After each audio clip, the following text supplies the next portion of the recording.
বন্ধুরা কেমন আছো সবাই? নিশ্চয়ই ভালো। আলহামদুলিল্লাহ আমরাও ভালো আছি। তো আজকে আমি তোমাদের সাথে শেয়ার করব ফুলকপি আর ডিমের মজাদার একটি রেসিপি।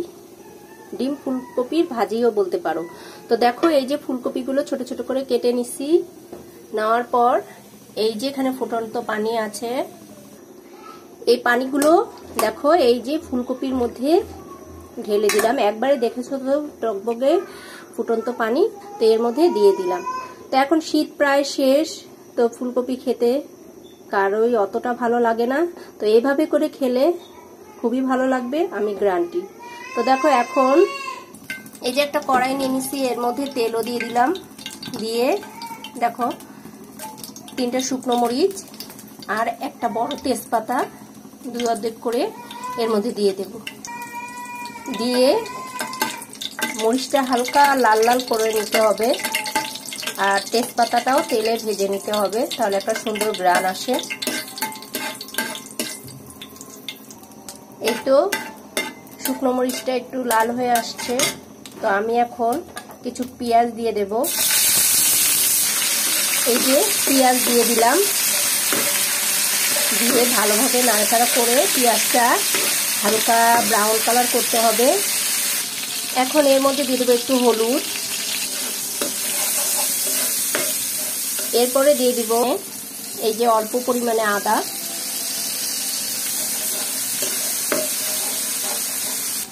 দেব সামান্য পরিমাণে মরিচ, দিয়ে সবগুলো ভালোভাবে কষায় নেব। এরপরে দিয়ে দিব একটা ডিম,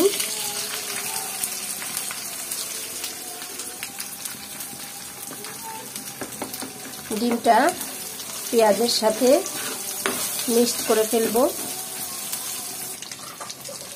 এই যে ডিমটা আর পেঁয়াজটা একটু ভাজা ভাজা করে নিয়ে এর মধ্যে দিয়ে দিব, দেখো এই যে ফুটন্ত গরম পানিতে যে ফুলকপিটা দিয়েছিলাম সেটা।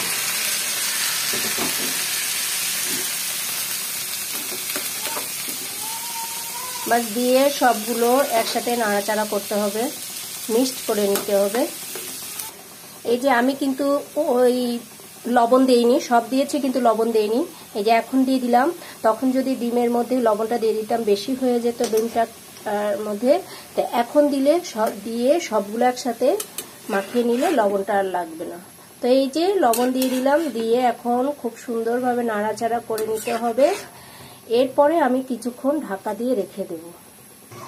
তো দেখো এর মধ্যে আমি দিয়ে দেব কিছু কাঁচা পাকা টমেটো,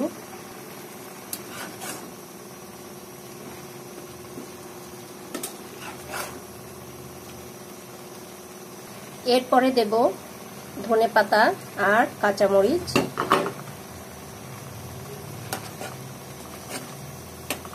দিয়ে কিছুক্ষণ ঢাকা দিয়ে রেখে দিতে হবে। আলহামদুলিল্লাহ তৈরি হয়ে গেল আমার ডিম ফুলকপির মজাদার রেসিপি। তো এমন করে বাসায় তৈরি করে খেয়ে দেখবে, কারণ এখন ফুলকপি খুবই একটা ভালো লাগে না, শীত শেষ প্রায়। তো এইভাবে করে বাসায় তৈরি করে খেয়ে দেখবে, খারাপ লাগবে না। তো আজকে এতটুকুই। সুস্থ থাকবে, ভালো থাকবে, আল্লাহ হাফেজ।